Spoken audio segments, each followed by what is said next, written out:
अस्सलाम वालेकुम to everyone. आज हम पीडियाट्रिक का पहले लेक्चर स्टार्ट करने जा रहे हैं, जिसका टॉपिक का नाम है high risk disease in neonates. मतलब जो न्यू बॉर्न बेबी होता है उसमें किन कौन डिजीज़ का रिस्क होता है। न्यूनेट हम उन बेबी को कहते हैं जो कि 28 दिन का हो। इसके फर्दर दो टाइप से, एक अर्ली न्यूनेट और एक लेट न्यूनेट। अर्ली न्यूनेट हम उसको कहते हैं जिसका एज 7 दिन हो, उसको हम अर्ली न्यूनेट कहते हैं।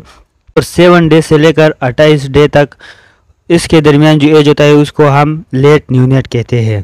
तो सबसे पहले डिजीज जिनको न्यूनेट रिस्क पर होता है उसमें पहले नंबर पर आता है ARDS, acute respiratory distress syndrome. ये डिजीज जो है ज़्यादातर टर्म जो भी होते हैं उनमें होता है। नॉर्मली हमारे लंग्स में दो किस्म के सेल होते हैं, टाइप 1 निमोसाइट एंड टाइप 2 निमोसाइट। जो ऐसे बेबी होते हैं जिनमें ARDS होता है तो उनमें टाइप 2 जो सेल होते हैं उनकी डिफिशिएंसी की वजह से ये डिजीज़ डेवलप होती है। ये नॉर्मली दो किस्म के सेल होते हैं, टाइप 1 और टाइप 2। टाइप 1 ये इन सेल की डेवलपमेंट 28 वीक्स तक हो जाती है, लेकिन प्री टर्म पैदा होने की वजह से इनमें ये डिजीज़ डेवलप होती है और इनके जो लंग्स है वो कोलैप्स हो जाते हैं। टाइप 1 सेल है वो सर्फेक्टेंट की सिक्रीशन करता है और उसकी प्रोडक्शन करता है, और जो टाइप 2 सेल है वो सरफेस टेंशन या जो सरफेस एरिया है ऑक्सीजनेशन के लिए वो इंक्रीज करता है। लेकिन एक्यूट रिस्पायरेटरी डिस्ट्रेस सिंड्रोम में ये सर्फेक्टेंट सेल्स की डिफिशिएंसी होती है, तो इसके रिजल्ट में ARDS डेवलप होता है बेबी को। दूसरे नंबर पे है हमारे पास हाइपोग्लाइसीमिया। हाइपोग्लाइसीमिया हम उसको कहते हैं कि जब ग्लूकोज का लेवल ब्लड में नॉर्मल से कम हो। तो नॉर्मल बेबी जो पैदा होता है, जो फुल टर्म होता है, उसमें अगर ग्लूकोज के लेवल 45 mg/dl से कम हो, और अगर जो प्री टर्म बेबी होता है मतलब जो वक्त से पहले पैदा हुआ होता है उसमें ग्लूकोज का लेवल 36 mg/dl से कम हो, तो उसको हम हाइपोग्लाइसीमिया में काउंट करेंगे। तीसरे नंबर पे है हाइपरग्लाइसीमिया। हाइपरग्लाइसीमिया हम उसको कहते हैं कि जब ग्लूकोज का लेवल नॉर्मल लेवल से ज़्यादा हो। तो जो नॉर्मल बेबी होता है अगर उसमें ग्लूकोज का लेवल 150 mg/dl से ज़्यादा हो तो उसको हम हाइपरग्लाइसीमिया कहें। और ये जो नॉर्मल ग्लूकोज का लेवल है वो 70 से लेकर 150 mg/dl होना चाहिए।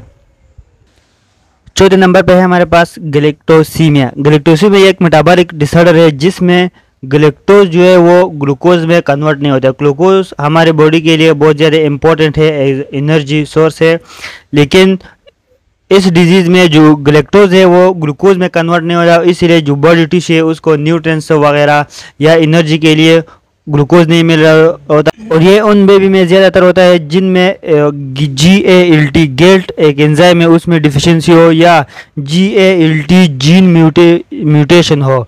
मतलब अगर इन दोनों एंजाइम डिफिशिएंसी हो या फिर जीन म्यूटेशन हो, ये जो एंजाइम है ये नॉर्मली रिस्पॉन्सिबल होता है ग्लैक्टोज को ग्लूकोज में कन्वर्ट करने के लिए।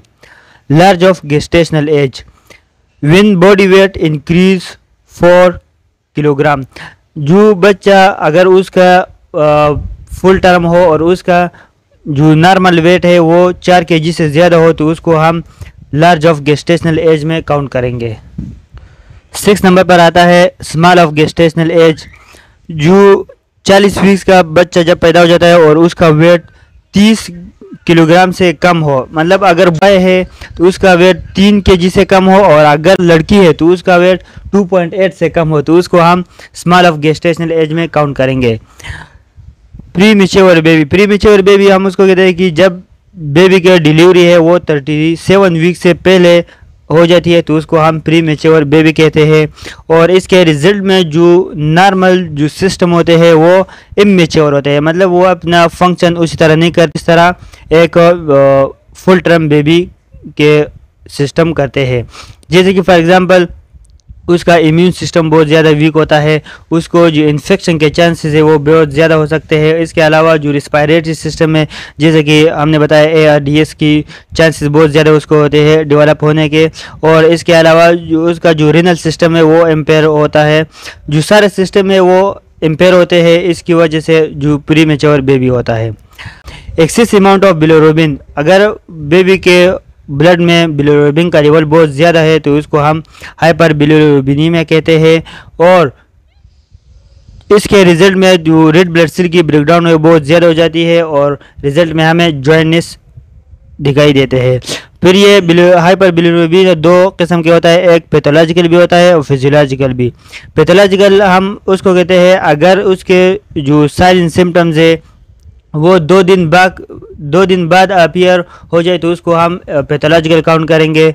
जैसे कि फॉर एग्जांपल पहले 2 दिन उसको नहीं हुआ लेकिन 3-4 दिन बाद उसको हुआ तो वो हम एबनॉर्मल काउंट करेंगे, और 14 दिन तक वो ख़त्म नहीं हुआ खुद ब खुद तो वो भी हम एबनॉर्मल में काउंट करेंगे। और फिजियोलॉजिकल ऐसा होता है कि करेंगे और वो 14 दिन से पहले ख़त्म हुआ तो उसको भी हम नॉर्मल काउंट करेंगे।